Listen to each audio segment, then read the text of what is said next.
70 और 80 का जो दशक है वो आंदोलनों का एक जिसको कहते हैं एकदम ऊपर चल रहा था। जब जन आंदोलनों का दौर था, नौजवान निकले थे। जो जेपी आंदोलन था उससे बहुत सारे नौजवान निकले थे। बहुत सारे नौजवान ऐसे थे जो पढ़ाई लिखाई बड़ी मतलब हायर एजुकेशन छोड़ के आए। तो पूरे समाज में एक दौर चला था। उसके बाद जेपी आंदोलन से जो जुड़े लोग थे वो सत्ता में आए। सत्ता में जो उनका व्यवहार हुआ उससे मोहभंग हुआ। उस मोहभंग का जो असर हुआ वो फिर 10-15 साल तक चला। और आपको ध्यान होगा मंदिर का आंदोलन शुरू हुआ, मंडल का, हमने बाई चांस दोनों ही आंदोलनों को कवर किया। इन आंदोलनों ने समाज की वो जो धारा थी, सामाजिक जो आंदोलनों की धारा थी, उस धारा को एक तरीके से कुंद किया। इन दोनों आंदोलनों से एक सामाजिक न्याय का आंदोलन चला, लेकिन वो जो आंदोलन जमीन पे चल रहे थे, चाहे वामपंथियों का था, समाजवादियों का था, वो आंदोलन कहीं ना कहीं दबने लगा। दोस्तों नमस्कार, किताबी दुनिया यूट्यूब चैनल में आपका स्वागत है। किताबी दुनिया की श्रृंखला बतकही में आज हमारे साथ हैं अमरेश कुमार जी। पेशे से पत्रकार हैं, लेखक हैं और आप उनको कई और रूपों में भी जानते हैं। अगर हम उनकी पुरानी कहानी आपको सुनाएं तो जनसत्ता में 30 साल तक उन्होंने काम किया है और आजकल वो सत्य हिंदी में काम कर रहे हैं। आप उनकी अगर अखबार के जो उनके लेख हैं उनको देखेंगे और या आज के कार्यक्रम देखेंगे तो आपको पता चलेगा कि उनके सरोकार कैसे रहे हैं। वो समाजवादी विचारधारा के साथ गहरे रूप से जुड़े हुए और आज भी उस विचारधारा के साथ उनकी संबद्धता बनी हुई है। हम उनके साथ एक यात्रा करना चाहते हैं और हम चाहेंगे कि आप भी हमारी इस यात्रा में शरीक रहें, क्योंकि बहुत कुछ ऐसा है जो हमें उनसे जानना है। सर, हम आपका स्वागत करते हैं और हम चाहते हैं कि जो आपकी यात्रा शुरुआती रही, खासतौर से 74 के आंदोलन के साथ जो जुड़ी बातें, उनका क्या उस समय मायने था और आज क्या मायने बचा हुआ है? कि 74 के जो आंदोलन का दौर था, तो उस समय मैं हाई स्कूल इंटर के बीच के दौर था वो सारा, और हम लोग आंदोलन से जुड़े थे।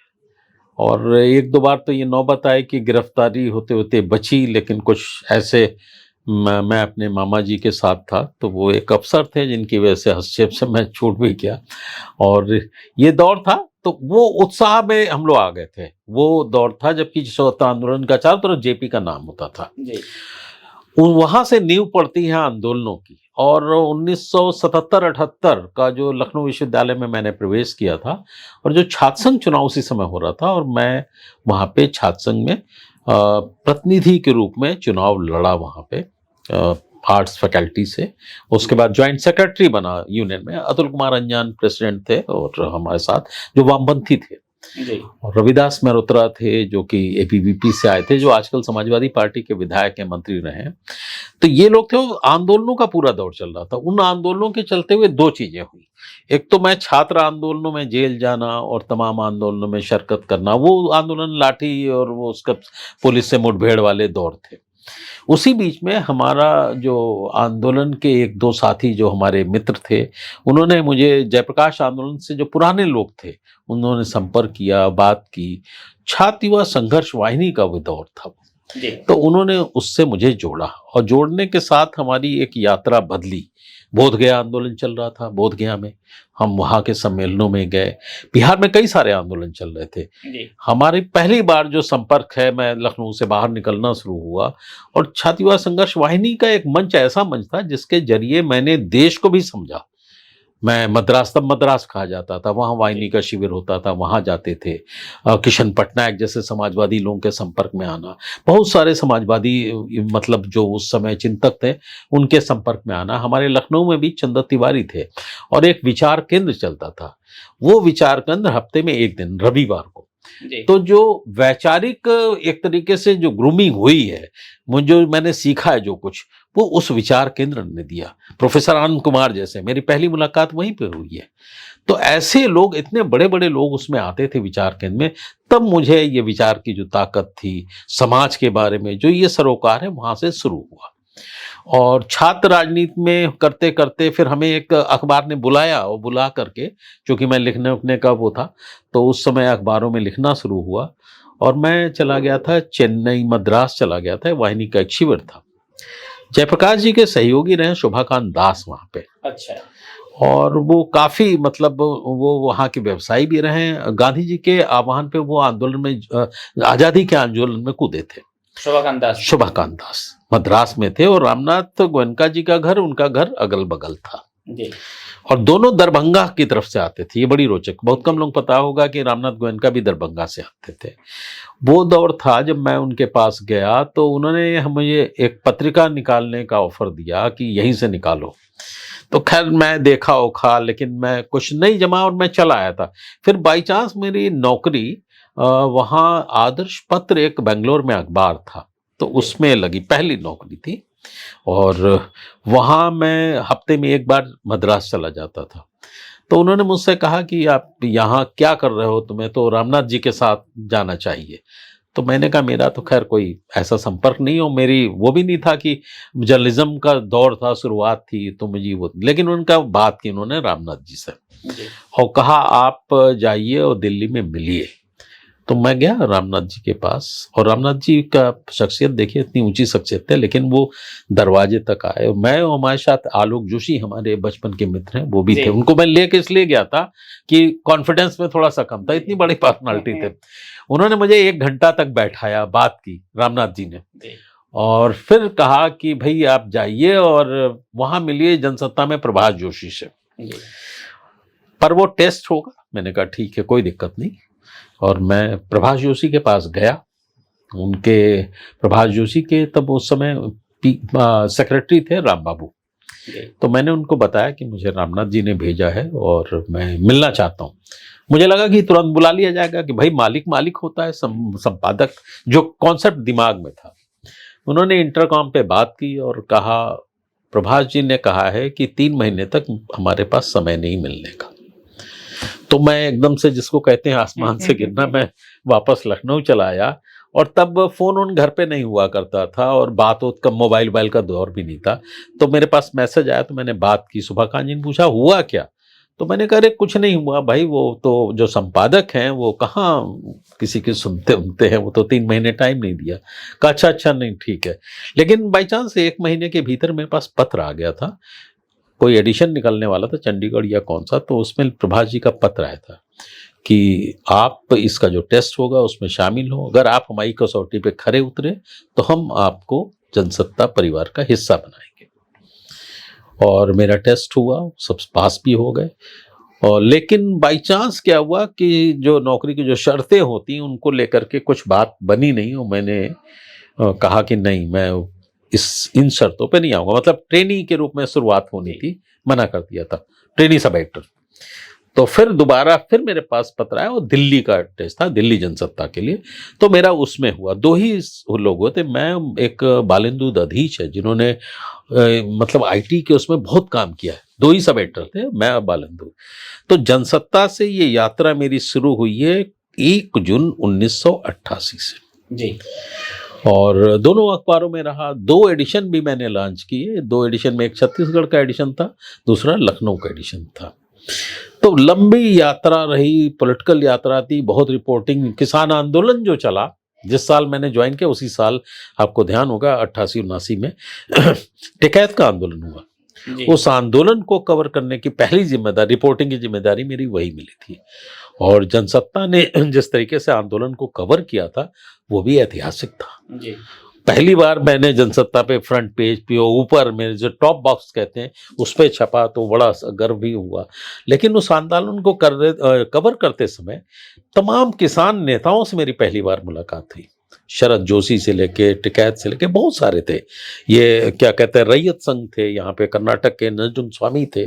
तमाम लोगों से मैंने इंटरव्यू किए, बात की। तो एक नए तरफ विधा जो है उसकी तरफ भी मेरा झुकाव हुआ।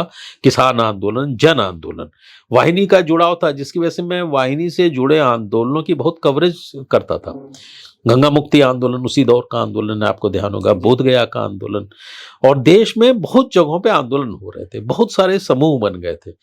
तो जन आंदोलनों से मेरा मतलब झुकाव उसी दौर में हुआ, उनकी रिपोर्टिंग का, और जो लंबे समय तक चलता रहा। मुझे लगता है 2011-12 तक जो है मैंने जो जनसत्ता की रिपोर्टिंग की, सब तब तक जन आंदोलन में सबसे ज्यादा लिखा। लेकिन पॉलिटिकल रिपोर्टिंग मुख्य हिस्सा था, तो पॉलिटिकल रिपोर्टिंग खूब की, टकराव भी हुआ। छत्तीसगढ़ के अंदर अजीत जोगी हमारे जो कि मित्रों में से थे, लेकिन उनसे टकराव गया खबरों को लेकर के, और वो दुर्भाग्य से उनकी भी सरकार से टकराव हुआ, वो सरकार चली गई। वहाँ पे उत्तर प्रदेश मुझे भेजा गया तो वहाँ मुलायम सिंह यादव जी से टकराव हो गया। ये भी रोचक है। समाजवादी धारा के बावजूद आपको ध्यान होगा कि अमर सिंह की भूमिका थी उस समय, जिसको लेके जनसत्ता में हमने बहुत, जिसको कहते हैं कठोर किस्म की जो खबरें हैं वो हुई, जिससे लोग नाराज थे। और अमर सिंह ने मंच से भी हमारे जो उस समय एडिटर इन चीफ थे तो उनसे शिकायत की कि इनको ठीक करिए, ये है सब। लेकिन वो तमाम पॉलिटिकल दौर मैंने देखा। पर मैं एक चीज कहूंगा कि मुलायम सिंह यादव के खिलाफ मैंने इतनी खबरें की, लेकिन हारने के बाद वो जब चुनाव हार गए तो पहला दौरा उन्होंने मेरे साथ ही किया। तो एक नेताओं का वो दौर था। वीपी सिंह का दादरी आंदोलन था, जिस आंदोलन को वीपी सिंह कहते थे मेरा नहीं, ये तो जनसत्ता का आंदोलन है। अमरीश को, क्योंकि रोज खबरें होती थी, और हमारे यहाँ में मैं बता दूं क्योंकि जरूरी नहीं कि संपादक उन खबरों से खुशी हो, क्योंकि रोज रोज आंदोलन की खबरें, उसको लगता था ये क्या हो गया, कैसे हो गया, लेकिन वो एक आंदोलन बना, चला। ये रोचक बात है कि उस आंदोलन के चलते मुलायम सिंह की सरकार तो चली गई, लेकिन वीपी सिंह की जो पार्टी थी जनमोर्चा गठबंधन, उनको कुछ खास एक सीट की सफलता मिली, लेकिन मायावती सत्ता में आ गई बिना कुछ किए। तो ये भी अपने आप में रोचक है। लोग सोचते पर आंदोलन की एक ताकत थी, क्योंकि इनके पास संगठन नहीं था, बूथ लेवल पे इनके पास कार्यकर्ता नहीं थे, तो फायदा बसपा को मिला। जी सर, यहीं से एक बात जुड़ती है कि आंदोलन समाज में क्या नई चीज जोड़ते हैं। जैसे एक समय है कि खूब आंदोलन समाज में है तो हमारा साहित्य बदलता है, बहुत तरह के नारे भी गढ़े जाते हैं, कुछ नया समाज में घट रहा होता है। आपको इन आंदोलनों को कवर करते हुए क्या लगा कि समाज की चेतना में कोई बदलाव आया? देखिए, समाज जो है, मैं 70 और 80 का जो दशक है वो आंदोलनों का जिसको कहते हैं एकदम ऊपर चल रहा था। जब जन आंदोलनों का दौर था, नौजवान निकले थे, जो जेपी आंदोलन था उससे बहुत सारे नौजवान निकले थे। बहुत सारे नौजवान ऐसे थे जो पढ़ाई लिखाई बड़ी मतलब हायर एजुकेशन छोड़ के आए, तो पूरे समाज में एक दौर चला था। उसके बाद जेपी आंदोलन से जो जुड़े लोग थे वो सत्ता में आए। सत्ता में जो उनका व्यवहार हुआ उससे मोहभंग हुआ। उस मोहभंग का जो असर हुआ वो फिर 10-15 साल तक चला। और आपको ध्यान होगा मंदिर का आंदोलन शुरू हुआ, मंडल का, हमने बाई चांस दोनों ही आंदोलनों को कवर किया। इन आंदोलनों ने समाज की वो जो धारा थी, सामाजिक जो आंदोलनों की धारा थी, उस धारा को एक तरीके से कुंद किया। इन दोनों आंदोलनों से एक सामाजिक न्याय का आंदोलन चला, लेकिन वो जो आंदोलन जमीन पे चल रहे थे, चाहे वामपंथियों का था, समाजवादियों का था, वो आंदोलन कहीं ना कहीं दबने लगा। और जो साहित्य की बात आप कर रहे हैं, उसके बाद का जो दौर है, उससे पहले का दौर है। आप देखिए नागार्जुन की जो कविताएं थी, और बाकी भाई आप जेपी मूवमेंट का आप देखिए ना, इंदु जी क्या हुआ आपको, सत्ता के नशे में भूल गई बाप को, इस प्रकार की कविताएं करते थे। वो मतलब सीधा मोर्चा खोलता था। लेकिन आप देखिए, ये जो दोनों मंदिर का जो आंदोलन हुआ और जो मंडल का आंदोलन, इसके बाद से, और खास करके ये जो 2014 के बाद से जो मतलब मोदी जी का जो उदय होता है, उसके बाद से धारा उतनी मतलब मुखर धारा मैंने नहीं देखी जो उस दौर में 74 के बाद थी, 70 के बाद थी।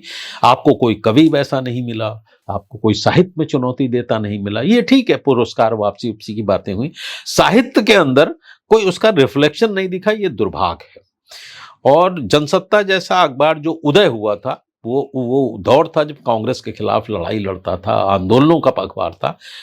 प्रभाष जी का जो कार्यकाल जब खत्म हुआ, उसके बाद धीरे धीरे इन सब का असर अखबार पे भी पड़ा। प्रभाष जी एक तरीके से रिटायर हुए, वो सब हुए, तो उसके अंदर भी बदलाव आया, मीडिया में बदलाव आया, एक्सप्रेस में बदलाव आ गया जो एकदम मुखर था कभी। तो आप देखिए ना, पिछले 10 साल में अखबारों ने तनकर खड़ा होना बंद कर दिया। आज अखबार नहीं है जो कि आप कहें हम अखबार पढ़ेंगे। बहुत सारे लोग मिलते हैं, कहते हैं हमने अखबार छोड़ दिया। और चैनलों ने इसमें और बड़ी भूमिका निभाई। चैनलों ने एक तरीके से जो पैसा है, विज्ञापन है, जो लाइफ स्टाइल है, जो पत्रकारिता में लोग आए, उसने ग्लैमर का रास्ता दिखा दिया। किसी से आप पूछिए तो कहता है क्या बनेंगे, एंकर बनेंगे, पैसा है, हवाई जहाज से घूमता है, लोग जानते हैं उसको। तो वो जो जर्नलिज्म की एक धारा थी, जो मिशनरी जिसकी आपने बात कही, वो धारा, वो मतलब प्रभाष जोशी का वो दौर, राजेंद्र माथुर का वो दौर, और छोटे लेवल पे जैसे जनमोर्चा अखबार था वहाँ पे, और छोटे छोटे अखबार थे, ये फिर धीरे धीरे हाशिए पे चला गया। और वो पत्रकार भी चलते चले गए, पत्रकार जो थे वो कुछ चले गए, मतलब उनकी एज भी थी, एक तरीके से वो बाहर होते चले गए पत्रकारिता की दुनिया से। और जो नई पीढ़ी आई वो ग्लैमर से, चकाचौंध से कम अपने को सीधे उसी को चकाचौंध दिखी, और वो टीवी विजुअल मीडिया का दौर फिर बूम आया जिसमें बहुत सारे लोग आए। पर उसमें भी आप देखिए कि एनडीटीवी जैसा चैनल था। अब आप देखिए एसपी सिंह का दौर, आज तक का जो शुरुआती दौर है, उसने धारा बदली। आप बड़ा रोचक है अपने आप में, लेकिन वही आज तक जो एसपी सिंह ने जिसको क्रांतिकारी बनाया था, वो आज आप देख लीजिए कहाँ पे। इंडिया टुडे की जो गाड़ी है, जो अयोध्या में आज कवरेज कर रही है, राम आएंगे लिखा हुआ है, भगवा कलर में है, तो उससे पत्रकारिता के अंदर कितना बदलाव आया उससे समझ लीजिए, बहुत साफ सा बात है। जी जी। वैसे सिर्फ खाली आज तक ही नहीं, और भी बहुत सारे हैं वो तो। जो अरे वो तो कई वैन है। मैंने आज तक का उदाहरण इसलिए दिया, वो एसपी सिंह का जी खड़ा किया हुआ चैनल था, इसलिए एसपी सिंह के कुछ मूल्य थे और वो लड़ाई लड़ते थे। भाई रविवार जैसा हुआ, नवभारत टाइम्स में थे, ये वो जहां जहां रहे वो एक मंच बना और सीधा टकराता रहा, उनकी चिंता नहीं की। मुझे एक बार बता भी रहे थे वो कि उनके यहाँ नरसिम्हा राव का प्रधानमंत्री थे, तो चाय का आमंत्रण आया। उन्होंने बोला कि उन्होंने जो प्राइम मिनिस्टर ऑफिस था उनका, नहीं भाई हमारी कहे, हम तो उनके साथ रोज बैठते थे, तो हम क्यों चाय पीने जाए। और हम लोग बैठे थे, हमारे एक मित्र मुंबई के पत्रकार थे, तो उनका अगर हमें चाय पीना होगा तो हम लालमुनि चौबे के साथ पियेंगे, सांसद थे वो, भाजपा के सांसद थे। क्या भाई हम लोग साथ के हैं, वो हैं, तो हमें चाय ही पीना होगा तो हम लालमुनि चौबे के साथ जाके चाय पियेंगे, हम प्रधानमंत्री के साथ क्यों चाय पियेंगे। तो एक तौर तरीका वो बताने वाला था कि ये क्या है। तो वो मतलब इसीलिए आज तक का मैंने उदाहरण दिया इंडिया टुडे का, कि इंडिया टुडे ग्रुप ने ही आप देखिए कि क्रांति की थी इस पूरे दौर में, लेकिन धीरे धीरे सब बदल गया। और उसका जब अयोध्या के अंदर, मुझे याद आता है कि 90 का जो दशक था पूरा, जिसमें जनसत्ता में मैंने वो दौर देखा, जो अखबार थे जिन्होंने लिखा सरयू लाल हो गई जी, उस सब लाल होने के बावजूद भारतीय जनता पार्टी सरकार नहीं बना पाई थी। ये भी महत्वपूर्ण चीज बात है जी। इतना सब करने के बाद, क्योंकि वो नारा भी चला था ना, मिले मुलायम काशी राम, हवा हो गए जय श्री राम, ये नारा चला था, बोला गया था। तो इसलिए जो सांप्रदायिकता का जो पूरा है, मेरा अभी भी मानना है कि जो जन चेतना है लोगों की, उसमें इतनी बड़े पैमाने पे गुंद नहीं हुई है, कुछ ना कुछ उसका असर दिखेगा। प्रभाष जोशी के साथ आप रहे, फिर इसके बाद और भी संपादकों के साथ आपका जुड़ाव बना। प्रभाष, जिससे आपने क्या देखा कि उनकी जो संपादकीय दृष्टि थी और बाकी जो लोगों में रही, क्या अंतर था उसमें? देखिए प्रभाष जी 2-3 उनका वो था। एक तो जब मैं शुरू में आया तो प्रभाष जी ने एक प्रयोग किया था, जो हिंदी पत्रकारिता में भाषा का प्रयोग किया जाता था। मैं हिंदी का छात्र नहीं रहा हूँ, मैं आपको मैंने बताया भी था, मैं तो स्टैटिस्टिक्स और मैथमेटिक्स का छात्र रहा हूँ, लेकिन पत्रकारिता में आ गया। राजनीतिक उसके जरिए एक तरीके से जो राजनीतिक रिपोर्टिंग हुई, जो हमारी एक सक्रियता थी, उसके नाते मैं आ गया, संपर्क भी थे। उन्होंने कहा भाषा वो हो जो आम आदमी बोलता हो, भाषा वो हो जिसमें बहते हुए पानी की तरह हो, भाषा में किंतु परंतु हेतु जैसे बीच बीच में अटकना नहीं चाहिए, बोलती हुई भाषा कहें वो भाषा मत बोलिए जो क्लिष्ट। इसीलिए आपने ध्यान दिया कि जनसत्ता ने क्लिष्ट भाषा को किनारे कर दिया, फिर उसी भाषा को सारे अखबारों ने अपना लिया। वो भाषा जो बड़े रूढ़िवादी मानते थे अखबार, उन्होंने भी अपना लिया। मतलब मैं हिंदुस्तान की भाषा मैंने देखी है, लेकिन ये इसके बाद आया। तो भाषा का जो बदलाव है वो अखबारों में, उसका बड़ा योगदान प्रभाष जोशी और उनकी शुरुआती टीम को जाता है। बनवारी जी भी उसमें, प्रभाष जी थे, मंगलेश जी थे, हमारे यहाँ कौल साहब थे, जवाहरलाल कौल। तो ये सब देखिए, कोई दिनमान से आया था, कोई रविवार से, मतलब तब दिनमान एक बड़ी प्रतिष्ठित, तो सब लोग लिखते थे। और प्रभाष जी आंदोलन से निकले हुए लोग, सर्वोदय आंदोलन, गांधीवादी थे वो, और जयप्रकाश आंदोलन। तो उस सब का असर बड़े, उससे पहले भी उन्होंने मीडिया के अंदर राहुल बारपुते के साथ काम किया है। राहुल बारपुते का पत्रकारिता की दुनिया में बड़ा नाम है। हालांकि वो नई दुनिया उधर से रहे, लेकिन उनके दो सहयोगी जिसमें राजन माथुर और प्रभाष जोशी, उन्होंने ही बनाया, ग्रुप किया। तो ये प्रभाष जोशी का हिंदी पत्रकारिता को बड़ा योगदान है। दूसरी चीज, न डरने की बात जी, और कॉन्फिडेंस इस स्तर का कि एक बार सवाल पूछ लिया उन्होंने कि भाई खबर क्या होती है, तो सब लोग कुछ ये वो बताने लगे। तो उन्होंने कहा खबर वो होती जो हम लिखते हैं। तो ये कॉन्फिडेंस का स्तर था। मुझे याद है कि 2006 के आसपास लखनऊ आए थे, मैं उनको छोड़ने एयरपोर्ट जा रहा था। तो वो उन्होंने मुझसे कहा कि मैं तुम्हें पढ़ता हूं रोज, और कहें किसी पत्रकार के लिए यही कि वो लिखता रहे। तो प्रभाष जी मेरे पाठक थे, मतलब मेरी पहली खबर से लेके जब बाद में, तो मेरे प्रभाष जी मेरे संपादक नहीं, मेरे पाठक भी थे, दुरुस्त भी करवाते थे। उन्होंने कहा कि लिखना नहीं छोड़ना अमरीश। हालांकि ये देखिए दुर्भाग्य कि उनका बताए हुए कुछ लिखने का काम था, नहीं कर पाया। और मैं आजकल लिखना काफी बंद हो गया जब से ये मीडिया के जो दूसरे वैकल्पिक मीडिया का है उसमें जाने के बाद से लिखना मेरा कम हुआ है। लेकिन अब पढ़ने वाले भी नहीं है, ये भी एक समस्या है कि अखबार पढ़ने वालों की संख्या भी गिर गई है। लोग सुन रहे हैं, क्योंकि आप देख रहे हैं वैकल्पिक मीडिया हो, चैनल हो, यूट्यूब हो, तो अब विधा तो बदली है ना। तो ये भी कह सकते हैं जो हम बोलते हैं वही हम लिखते हैं, जो लिखते हैं वही हम बोलते हैं, तो वो भी सुना जाता है। शुक्रवार से भी आप जुड़े रहे? शुक्रवार का मैं संपादक रहा, और अभी तक वो होल्ड है पत्रिका, उसका संपादक तकनीकी रूप से मैं ही हूँ उसमें। विष्णु नागर जी के बाद? विष्णु नागर जी के बाद, विष्णु नागर जी के बाद वो उदय सिन्हा बने थे जी। उसके बाद। अच्छा। हाँ, उदय सिन्हा बने थे उसके बाद। हालांकि वो पत्रिका का तब एक साहित्यिक तेवर था, पर मैं जब बना तो वो पत्रिका थोड़ा साहित्य से हटके पॉलिटिकल हस्तक्षेप वाली बनी। हाल मंगलेश जी मेरे साथ थे, मैंने मंगलेश जी को उसमें रखा था, और मंगलेश जी हमारा साहित्य का पोर्शन वही देखते थे। जी, जी। ताकि वो साहित्य, चूंकि उसका एक साहित्य का बड़ा संसार था, तो उसकी कमी ना हो। तो उन्होंने बड़े अच्छे विशेषांक निकाले दिवाली के, इसके उसके साहित्य पे उन्होंने बहुत कुछ काम किया था। पर मेरी चूंकि धारा एक पॉलिटिकल रिपोर्टिंग की थी, तो उसका असर राजनीतिक, किसान आंदोलन का दौर भी वही चल रहा था, तो उस पे एक बोला। लेकिन बाई चांस क्या हुआ, जब ये सत्ता बदली है सब, तो पत्रिकाएं तो विज्ञापन से चलती हैं। जो चलाने वाला था उसको 10 लाख का खर्च करीब होता था, 10-12 लाख महीने का। सबने विज्ञापन बंद कर दिए हमारी पत्रिका को। सरकारें बदल गई, विज्ञापन बंद हो गए। जब विज्ञापन बंद हो गए तो आप कैसे सरवाइव करते हैं? और कोई पत्रिका जो खास करके जो होती है वो पाठकों के पैसे से ही नहीं चलती, उनके लिए विज्ञापन जरूरी पड़ता है जी। उसका जो प्रोडक्शन कास्ट वगैरह है, उस वजह से वो होल्ड कर दी गई। देखा जाता है कभी कुछ बदला तो हो सकता हो। अब से चलते हैं थोड़ा आपके परिवार की तरफ जी। और शुरुआती में दौर में आपने पिता की कई रूपों की बात की है, जैसे रेलवे से हर साल घूमना, पिता को अलग अलग जगहों पर जाने का शौक उनका था, घुमाने का शौक था। फिर कुछ और नौकरी पिताजी आते हैं तो भी आपको उसका अनुभव मिला। कौन सा ऐसा रूप है जो पिता का सबसे ज्यादा आपको आकर्षित करता है, ये जिससे ज्यादा आप जुड़ाव महसूस करते हैं? देखिए, एक तो रोचक है, मैं पिताजी से बहुत डरता था। पहली चीज तो ये जान लीजिए बचपन से, क्योंकि पिताओं की जो छवि होती है बड़े कड़क किस्म के, और उनका एक डिसिप्लिन होता था, अनुशासन के बहुत वो थे। उनके अनुशासन में मतलब आप ठीक से रहें, मतलब 5 बजे वो आते थे। रेलवे की एक ट्रेन आती थी, लोकल ट्रेन, जो लखनऊ में उतरते थे, जैसे उतरते थे उससे पहले मैं छोटा था, मुझे तैयार करके बैठाया जाता था, जिसमें जूता, मोजा, पैंट, शर्ट, बाल आपके ठीक होने चाहिए।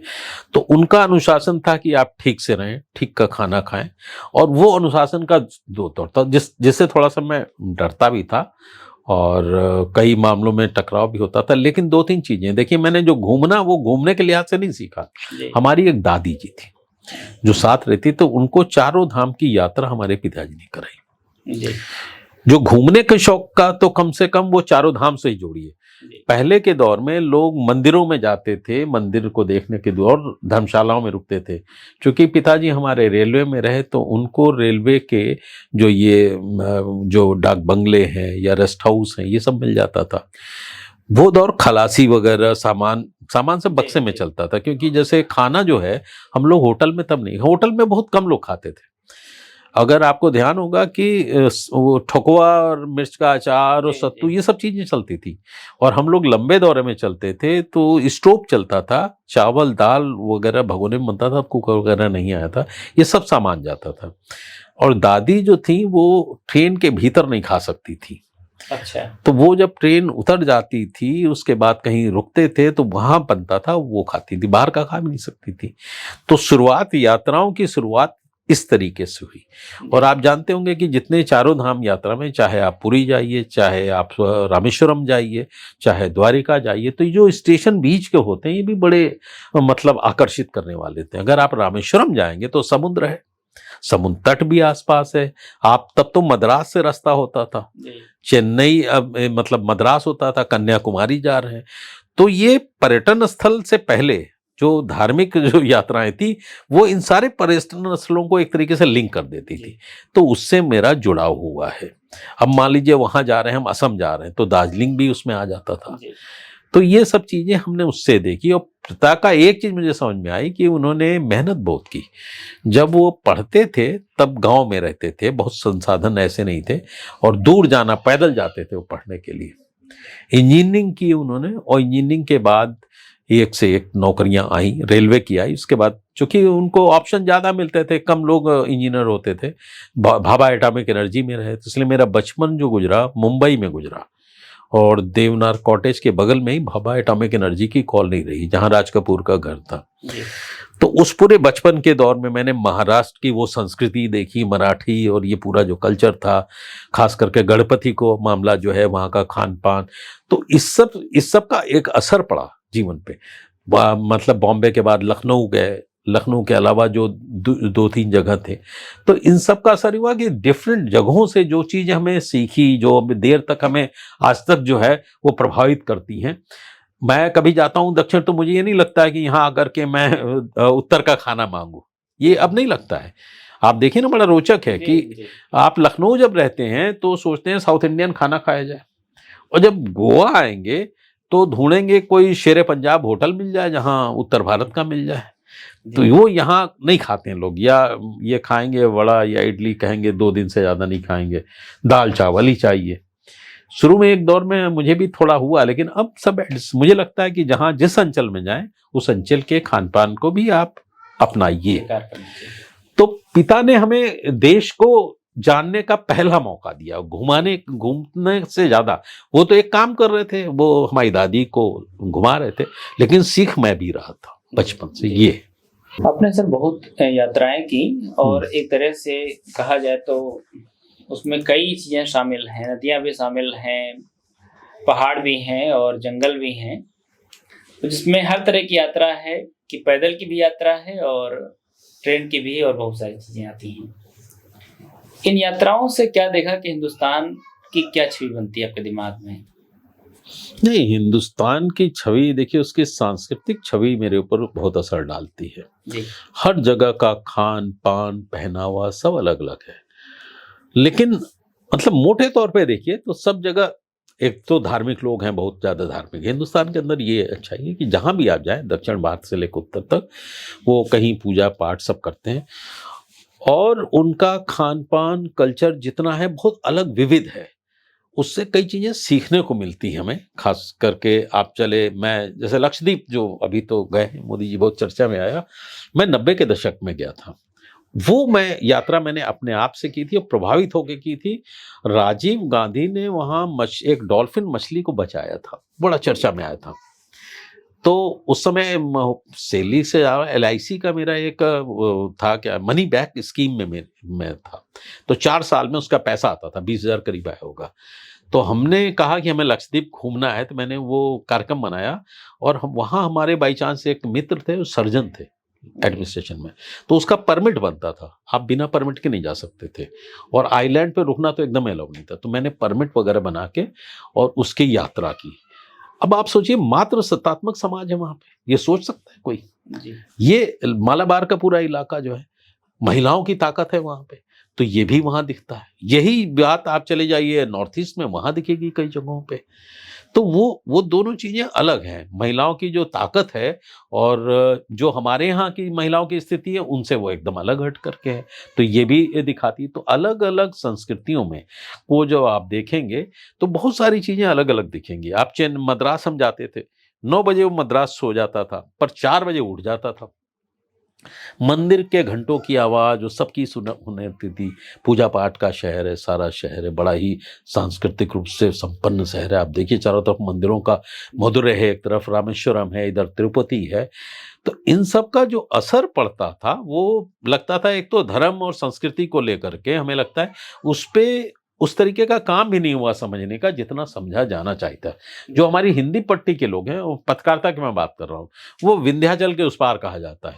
उधर के बारे में जानने, समझने और लिखने, तीनों में कोई बहुत ज्यादा रुचि नहीं लेते थे। जी। मतलब हिंदी पत्रकार से आप कहिए, मैंने 6 या 7 राज्य हैं जहां से रिपोर्टिंग की करीब करीब तमाम चक्रों, मतलब आंदोलन और जन आंदोलनों के चलते हुए।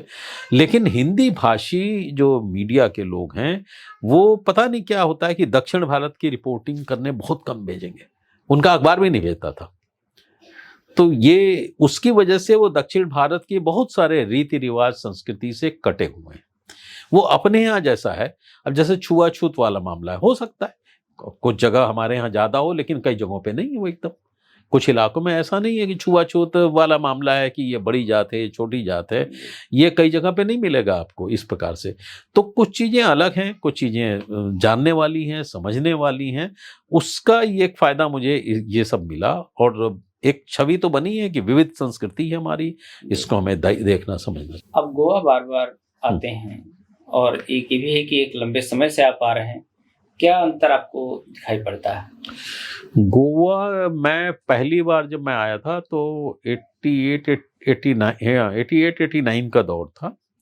और बाई चांस मुझे बड़ी इच्छा थी, मैं गोवा मैंने नहीं देखा था, तो मैं आया। वो उस 25 दिसंबर का दिन था और मैंने सोचा कि यहाँ पे जगह वगह मिल जाएगी, लेकिन जगह नहीं मिली। पैसे भी थे लेकिन जगह जब मैं नहीं मिली तो ये सर्किट हाउस चला आया था। तो वहाँ एक उस समय जीएम थे, कोई सरदार जी थे। तो मैं उनसे मिला, मैंने कहा हमें कोई जगह नहीं मिल रही है। तो वो बड़े, अच्छा आपको ध्यान होगा 84 राइट्स पे जनसत्ता ने बड़ा कमाल की रिपोर्टिंग की थी, आलोक तोमर ने। तो वो जिस सिख कम्युनिटी के लोग बहुत प्रभावित थे। तो वो बेचारे उठ के खड़े हो गए। उन्होंने कहा नहीं नहीं आप चिंता मत करिए, हम आपको जगह देंगे। ये कोई डीआईजी साहब हैं और एक आप हैं, लेकिन हम आपको जगह देंगे। उन्होंने थोड़ी बात जगह दे दी और मैंने पूछा किराया, तो उन्होंने कहा 10 रुपए पड़ेगा। सर्किट हाउस जो बहुत खूबसूरत सर्किट हाउस है, बहुत बड़े बड़े कमरे हैं। और मैं ये सोच के चल रहा था कि 25 दिसंबर है, 2-3 हजार रुपए तो पड़ेंगे ही, लेकिन सोचिए 10 रुपए मिला। दूसरे दिन उन्होंने मैं कलंगूट बीच पे कमरा दिला दिया, गोवा टूरिज्म का, जो शायद 90 रुपए या 70 रुपए या 90 रुपए के आसपास था। मैं कलंगूट बीच फर्स्ट टाइम गया, तब ये पुल उल नहीं थे इतना। तब ये फेरी से पंजिम से पार करिए और बेतिम से फिर आपको बस ले जाती थी। कलंगूट बीच वो बीच था जहां हिप्पी 70s के दशक में आए थे। उसके बाद देश भर में चर्चा हो गई कि यहाँ लोग नंगे नहाते हैं, ये करते हैं, बहुत ही ज्यादा। वहां बोर्ड भी लगा दिया था कि ये नग्नता के खिलाफ। तो मैंने उस बीच को देखा, तब अपसंस्कृति की शुरुआत हुई थी। और मुझे याद है कि मैंने जो स्टोरी, बड़ी सी मैगजीन का जो पहला लीड आर्टिकल था वो था, इसकी हेडिंग मंगलेश जी ने लगाई थी, कब तक बिकेगा गोवा। वो शुरुआत थी। और आज आप देख लीजिए उस पूरे इलाके को, जो छोटी छोटी पगडंडियों जैसा सड़कों वाला इलाका था, मतलब बहुत पतली सकरी सड़कें, अब जरा आप 6 बजे के बाद, अब 6 लेन की सड़क है, 4 लेन सड़क है, उस पे रास्ता जाम हो रहा है। पूरा जमीनें बिक गई हैं, पूरे वहां होटलों का साम्राज्य खड़ा हो गया और नाइट क्लब्स और ये सब बन गए। ऐसा नहीं था गोवा। और गोवा के जो लोग थे वो पंजिम में, वो तो बहुत जल्दी सोने वाले, और कोई हंगामे। ये जो जितना सब बदलाव है, ये हमारे उत्तर भारत की ज्यादा देन है। जी। तो ये जो अपसंस्कृति का है बदलाव है, इसने गोवा के कल्चर को थोड़ा प्रभावित तो किया। हालांकि यहाँ के लोग कम इन्वॉल्व होते हैं, बाहर के लोग ज्यादा होते हैं। और लोग जब आते हैं ये सोच के आते हैं कि गोवा का मतलब शराब है, समुद्र है और यही 3-4 चीजें हैं, मौज मस्ती करिए और चले जाइए। जबकि गोवा का जो खान पान है, गोवा के जो मंदिर है, इस पे किसी का ध्यान ही नहीं है। मंगेशी मंदिर, नवदुर्गा मंदिर, मालसा मंदिर, इतने ऐतिहासिक मंदिर है, इसके बारे में किसी को पता ही नहीं है। यहाँ एक मस्जिद है, जी जी बिल्कुल जी। वो जो मस्जिद इतनी ऐतिहासिक है, बहुत कम लोगों को पता है। मैं नाम दोनों धर्मों के लोग जाते हैं। हाँ, तो वो अरे बहुत, उसका आर्किटेक्चर देख लीजिए, उसका वास्तुशिल्प देखिए। दूसरे जो ये दोनों चर्च हैं, बासिलिका ऑफ बोम जेसस या सी कैथेड्रल वाला, ये भी ऐतिहासिक है। लेकिन जो पट्टी समुद्र की, वो समुद्र तट वाली पट्टी है, लोगों की नजर वहां पे होती है जी। और वो थोड़ा वो तो गड़बड़ हुआ ही है। उसके बाद हुआ है कि यहाँ पे इतनी सरकारें आई गई, लेकिन अब ये कैसीनो वाला कल्चर, नया कल्चर आ गया है। ये भी हमें लगता है, मतलब यह पहला हमें लगता है राज्य जहाँ जुआ घर इतने खुले रूप में प्रचलित है। लोग, स्थानीय लोग नहीं, बाहर के लोग होते हैं। तो कुछ चीजें तो बदली हैं, पर जो नहीं बदला है वो गोवा की संस्कृति नहीं बदली है। गोवा के लोग जिस तरीके से रहते हैं, वो गांव में बसते हैं। आप जरा आसपास जाइए, शायद लोग अब गांव में देखना भी मैं तो गांव में रहता हूँ, आपको पता है। मैं मटकई में एक कैंपस में रहता हूँ। वो कैंपस पश्चिम घाट आंदोलन का एक बड़ा सेंटर भी रहा है, और बहुत अच्छा कैंपस है, मुझे वो अच्छा लगता है। मैं चूंकि भीड़ से थोड़ा बच करके रहता हूँ, तो गोवा में बदलाव आया है, बहुत सारी चीजें बदली हैं, लेकिन अभी भी बचा हुआ है। आपने बहुत सारे डाक बंगलों के बारे में लिखा है जी। और इसके थोड़ा सा इतिहास पे जाए तो ये तो ब्रिटिश पीरियड में ही बने और उनकी अपनी चीजें थी उनके पीछे। और अधिकांश डाक बंगले जो हैं वो जंगलों में, खासतौर से उनके लिए आरामगाह के तरीके से बनाए गए। और जब आप इनमें जाते हैं तो अलग अलग कहानियां भी आपको सुनने देखने को मिली हैं। आज जब हम देखते हैं कि जब नेचर के साथ, हमारा प्रकृति के साथ इतना बुरा बर्ताव है, तब डाक बंगलों को और इसके पीछे बनाने वालों की जो भूमिका है वो कैसी लगती है आपको? देखिए, जो डाक बंगले शुरू में बने थे, तो खैर बात सही है, ब्रिटिश काल में बने थे। हालांकि बाद में बने, जैसे आपको बता दें, चूंकि आप गोवा में बैठे हैं, गोवा के साथ गोवा दमन दीव का जो डाक बंगला है, जो अत्याधुनिक डाक बंगला है, वो बाद का बना है, कुछ साल पहले का। एक इंजीनियर, चीफ इंजीनियर थे वहाँ के, आरएन सिंह, उन्होंने बनाया, बड़ा खूबसूरत है। प्रतिभा पाटिल को वो डाक बंगला बहुत पसंद था। वो एकदम समुद्र से लगा हुआ है और सी बीच पे बहुत कम डाक बंगले आपको मिलेंगे, तो दीव का डाक बंगला अपने आप में है। भाई, उस समय की सोच ये थी कि होटलों का वो जाल नहीं था। दूसरा ये है कि 5 सितारा जो लाइफ स्टाइल है लोगों में, सब लोगों को नहीं, अफसरों का एक निश्चित सैलरी होती थी और उसी सैलरी में उनको जो सुविधाएं होती, उसी के बीच से रहना पड़ता था। मैं छत्तीसगढ़ का उदाहरण दूं। छत्तीसगढ़ जब मैं गया तो मेरे ऑफिस से कहा कि पहले आप इस राज्य को घूमिए और जो होटल का बिल आएगा वो हम देंगे। हमारे जो उस समय ब्यूरो चीफ थे। रोचक बात है कि वो होटल ही नहीं था, वो तो सब जंगल था, तो होटल कहाँ होता। तो पर वहां डाक बंगले थे, वो डाक बंगले थे जिससे हम छत्तीसगढ़ को समझ पाए। आदिवासी वहां के कुक होते थे और वो डाक बंगलों, पुराने स्टाइल के डाक बंगले होते थे, बनते थे, चौड़े, बड़े खूबसूरत से होते थे और पेड़ों से घिरे रहते थे, जंगलों में रहते थे। और एक उनका जो रसोइया होता था, उनका चौकीदार होता था, वो उनका देखभाल करता था। वो राशन लेते थे, आप ध्यान से देखिएगा। मैं आपको चक्राता का उदाहरण बताऊं, क्योंकि वहां जब मैं गया तो वो उन्होंने, शाम को आया चौकीदार और बोला कि खाने के लिए सामान लाना होगा साहब। मैंने कहा ठीक है। 50 रुपए उसने मुझसे लिए थे। ये बात होगी 90-91 के आसपास की। और 3 दिन मैं रहा चक्रता के डाक बंगले में। उसी 50 रुपए में उसने 3 दिन तक सुबह शाम खाना नाश्ता, जिसमें ग्रीन लेबल टी भी थी, सब कुछ करा दिया। भाई, तो कितना सस्ता पड़ा, पहले तो ये देखिए। अगर हम होटल में जाते तो कितना महंगा पड़ता। तो उनका एक सिस्टम था कि खाना बाजार से लाते हैं और वो बनाते हैं, तो वो सस्ता पड़ता था। तो पैसे के लिहाज से भी वो ठीक था। और अब क्या होता है कि अब जो अफसर भी हैं वो जाते हैं तो 5 स्टार में चले जाते हैं।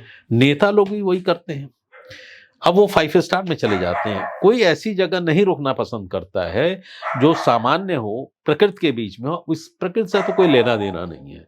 तो ये तो एक बड़ा बदलाव आया है हमारे यहाँ, और मुझे लगता है ये अच्छा नहीं है कहीं से भी।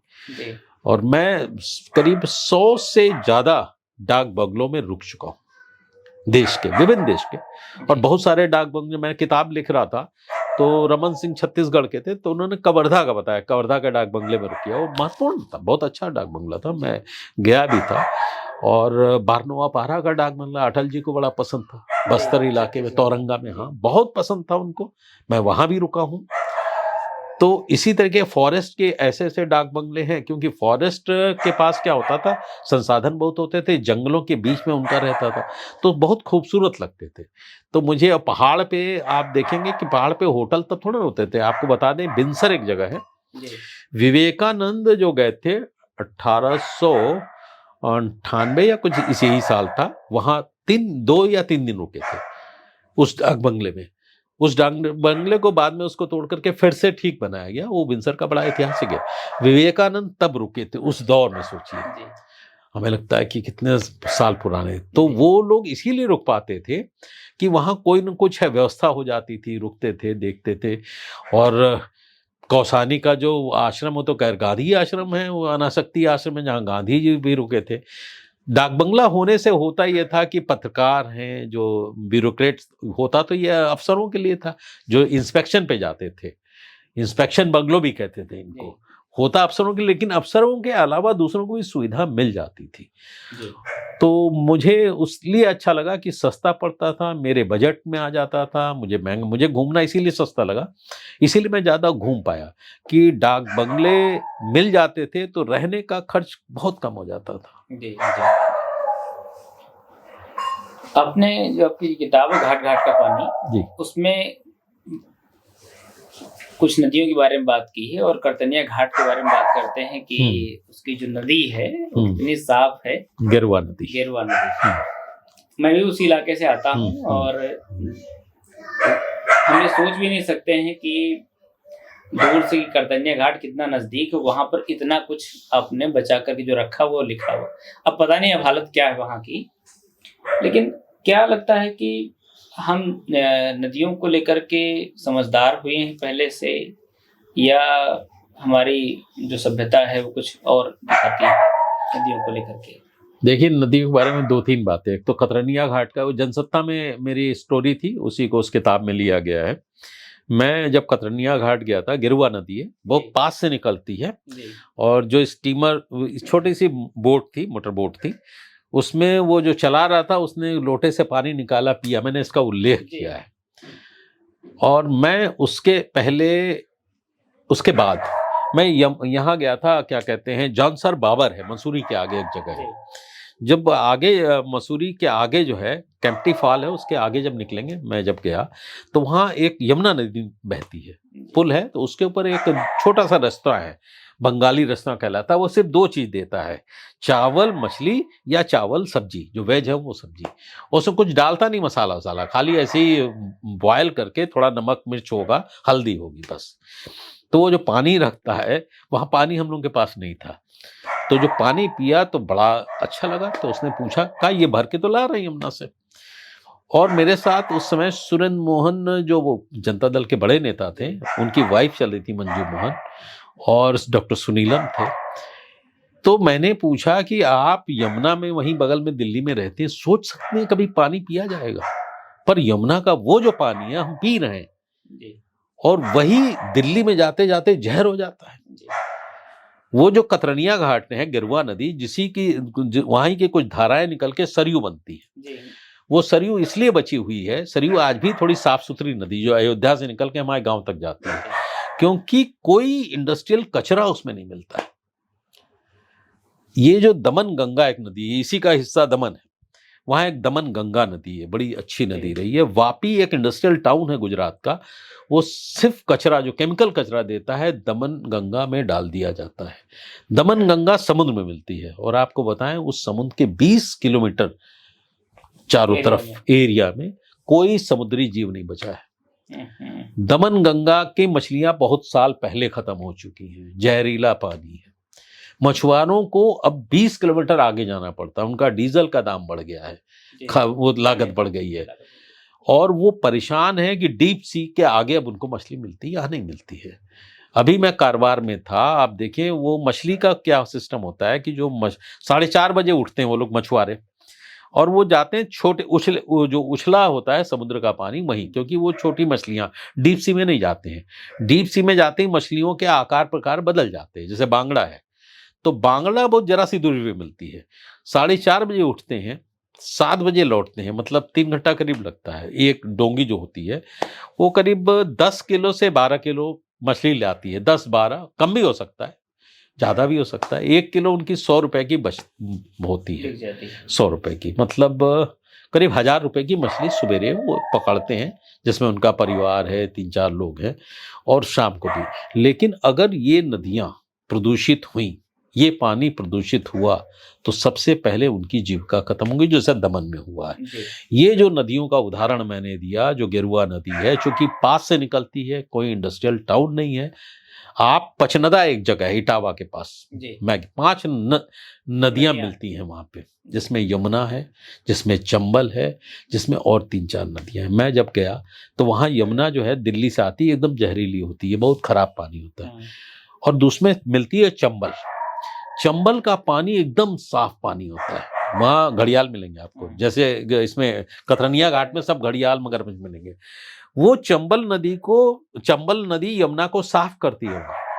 जो गंदा पानी आता है उसमें वो 80% इसका जो पानी मिलता है, उसके बाद यमुना 20% रहती है, चंबल 80% हो जाती है। तो वो नदी साफ हो जाती है। और आगे चलते चलते उसमें सहयोगी नदियां जो मिलती है, तो यमुना तो खत्म हो जाती है कहीं बीच में, पर ये चंबल की वजह से आगे थोड़ा पानी साफ हो जाता है। तो कुछ नदियां अपने दूसरे को मिलकर के साफ करती हैं।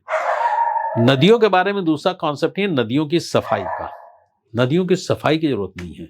हर साल जब बाढ़ आती है नदियां साफ होती हैं। नदियां खुद नहाती, मैंने लिखा है नदियां खुद नहाती हैं, उनको नहलाइए, बस उसमें कचरा मत डाल, गंदा मत करिए, साफ हो जाएंगी। ये अगर नहीं हुआ तो मैं कल काली नदी को देख रहा था कारवार में, यहाँ जुआरी नदी है, यहाँ पे मांडवी नदी है। अगर आपने कचरा फैलना नहीं फेंकना इसमें नहीं रोका, आप देखिए ना जितने कैसीनो हैं, जितने भी क्रूज हैं, वो सब अपना डीजल फीजल सब उसी में जाता है। धीरे धीरे नदियां खराब होंगी। ऐसी बढ़िया बहती हुई नदियां उत्तर भारत में कहाँ मिल रही हैं? यमुना खराब हो चुकी है। आप गंगा आप देख लीजिए, गंगा का पानी कितना है। गोमती में, आप लखनऊ में हैं, जरा गोमती की कोई मछली बता दीजिए, कोई पकड़ खाता हो। आपको पता है गोमती की मछली नहीं बिकती है। गोमती की मछली कभी मार्केट में नहीं मिलेगी। लखनऊ में जो मछली आती है वो घाघरा घाट से आती, वो जो है ना घाघरा घाट, वहाँ घाघरा नदी जो है, जो सरयू घाघरा जिसको कहते हैं, वहाँ जो शिकार होता है, या माता टीला की तरफ से जो झीलें हैं, वहाँ से मछलियाँ लखनऊ की मंडी में आती है। ये सोनभद्र एक इलाका है, सोनभद्र में बहुत बड़ा ताल है, वहाँ की मछली नहीं आती है। वहाँ की मछली जहरीली है, क्योंकि उसमें फ्लाई ऐश डाला जाता है। वहाँ जो मछली आती है वो आंध्र प्रदेश से आती है और वहाँ बिकती है। तो आप सोचिए कि मछली के जो तमाम, मछली का मतलब ये होता है कि पानी साफ है कि नहीं, यही पता चलता है। तो ऐसे मैंने आपको 4-5 नदियां बताई जिसका आप मछली नहीं खा सकते हैं, जिसमें गोमती है, जिसमें गंगा हो गई है, जिसमें यमुना हो गई, इसका नहीं खा सकते हैं। लेकिन चंबल में आप देखिए मछली है, घाघरा में कितनी अच्छी मछली है। तो इससे नदियों के प्रति उत्तर भारत में एक समस्या ज्यादा है। दक्षिण की मनस्या देखिए, दक्षिण में सब बढ़िया, कावेरी नदी का पानी देखिए, काली का, इसका जुआरी नदी का जब प्रवाह देखिए, थोड़ा सा बचा है। उसकी वजह जहां जहां इंडस्ट्रियल टाउन नहीं है वहीं पर है, वहां पे बच गई हैं। जहां है, अभी महाराष्ट्र चले जाइए, बहुत सारी नदियां ऐसी हैं, मैं नाम भूल रहा हूँ उस नदी का, जो पनवेल के पास से निकलती है। मैंने उस पर स्टोरी भी की थी, नवभारत टाइम्स में बहुत बड़ी स्टोरी आई थी। वो नदी खत्म हो गई पूरी तरीके से। तो नदियों को अगर आप नहीं बचाएंगे तो आने वाले समय में आपका जो जीवन है वो भी खतरे में पड़ने वाला है। इसलिए मेरा कहना है नदियों को, समुद्र को बचाना बहुत जरूरी है। जी। आपका जो इस समय सत्य हिंदी के साथ जो संबंध है, उसमें क्या मुख्य लक्ष्य रहता है कि अब किसकी आवाज सबसे मुखर होकर के हमें रखनी है? देखिए, बाकी और भी लोगों को हम देख रहे हैं, तो उनके देखिए सत्य हिंदी में जनरली, देखिए सत्य हिंदी में कुछ वो पत्रकार हैं जो सामाजिक सरोकार, लोकतंत्र, इन सब सवालों को लेकर चिंतित हैं, इन्होंने बनाया। मैं उसका शुरुआती, उसका फाउंडर में से नहीं हूँ, उसमें बाकी लोग हैं, आशुतोष हैं, आलोक हैं, कमर वहीद नकवी उस टीम को लीड करते हैं। लेकिन सारे बड़े सामाजिक सरोकार जो राजनीतिक मुद्दे हैं उसमें कम से कम जो लोग मुकाबला कर सकते हैं वो सारा मुकाबला सत्य हिंदी जैसे जैसे मैंने बताया ना, एक्सप्रेस समूह एक दौर में रहा। सत्य हिंदी के मार्फत से हम लोग कोशिश ये करते हैं एक तरफा जो न्यूज़ का वो चल रहा है उसको कहीं पे वो भी खबरें आए जो खबरें दबा दी जा रही हैं, छुपा दी जा रही हैं या लोग सुनना चाहते हैं नहीं मिलती हैं। तो इस पे बना वो एक पत्रकारों का जो एक सामूहिक एक तरीके से मंच है, जिस मंच में अलग अलग लोग हैं, कोई किसी में हस्तक्षेप नहीं करता है। जो चारों 4-5 शो होते हैं सब अपने अपने इंडिपेंडेंट शो चलते हैं, लेकिन ज़्यादातर लोग सत्ता से सवाल पूछने वाले हैं, ये उसकी खासियत है, जो सवाल आजकल लोग नहीं पूछते। आपने कई प्रधानमंत्रियों से सवाल पूछे हैं और उनकी नाराजगियां भी आपको सुनने और देखने को मिली हैं। इनमें से किसके साथ आपको लगा कि उस प्रधानमंत्री का जो पूरा विजन है हिंदुस्तान को लेकर के वो ज्यादा मुकम्मल है? ये राजीव गांधी को तो मैं मानूंगा इस मामले में। राजीव गांधी विजन का अगर मामला आएगा, मैं वीपी सिंह के साथ ज्यादा दौरे किए, बहुत अच्छे संबंध थे, निजी संबंध थे और लंबा आंदोलन के साथ उनके साथ लंबे दौरे किए, लेकिन विजन की अगर बात आएगी तो राजीव गांधी का विजन इन सबसे सब में बेहतर था।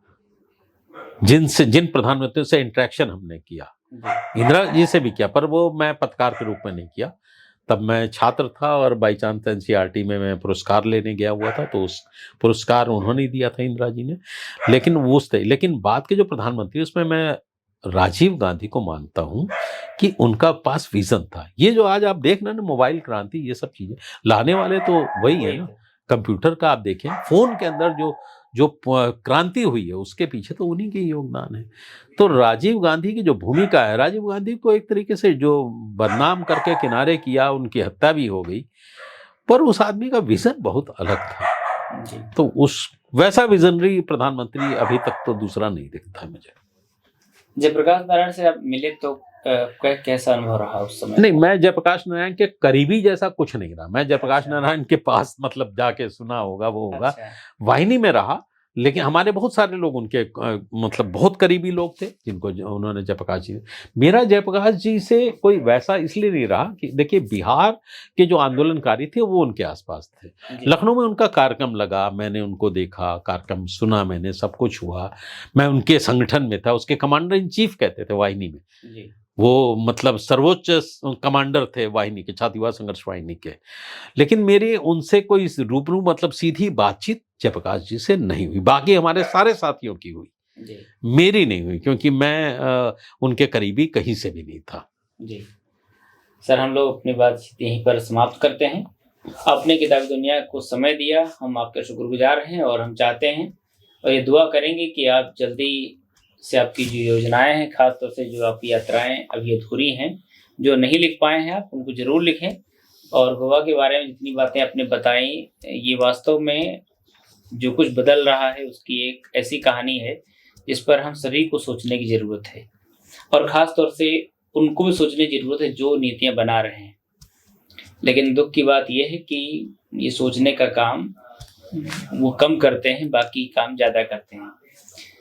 सर, हम फिर किसी मोड पे जल्दी ही मिलेंगे, तब तक के लिए सर आपका धन्यवाद, और आप सब लोग हमारे साथ बने रहे, आपका भी धन्यवाद। बहुत बहुत आभार आपका। गोवा के बारे में दरअसल में किताब आंदोलन जो यहाँ का वो है, मतलब आज़ादी का आंदोलन है, उस पर हमारी योजना में है, जिसको बच्चों के लिए लिखने के लिए, क्योंकि गोवा की आज़ादी के आंदोलन के बारे में लोगों को बहुत जानकारी नहीं है।